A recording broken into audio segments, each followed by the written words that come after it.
Media మిత్రులకు నమస్కారాలు. Telangana Mudiraj corporation ఈ రాష్ట్రంలో 3 విడతలు జరిగినటువంటి సర్పంచ్ ఎన్నికల్లో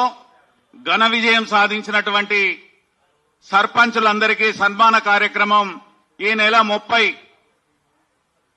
తారీఖు నాడు ఉదయం 11 గంటలకు రవీంద్ర భారతిలో సన్మాన కార్యక్రమం ఏర్పాటు చేయడం జరిగింది. ఇది పార్టీలకు అతీతంగా సర్పంచులు ఏ పార్టీ మద్దతుతో గెలిచినా, ఇండిపెండెంట్ గెలిచినా సర్పంచులకు మాత్రమే సన్మాన కార్యక్రమం చేయడం జరుగుతుంది కనుక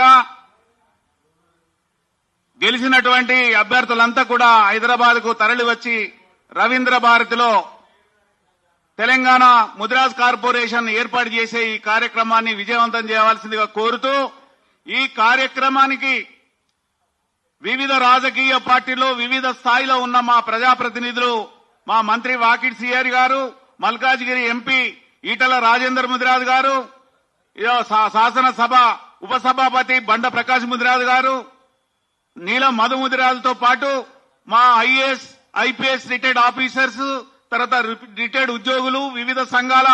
రాష్ట్ర అధ్యక్షులు, నాయకులు, జిల్లా అధ్యక్షులు, మత్స్య పారిశ్రామిక సహకార సంఘాల నాయకులు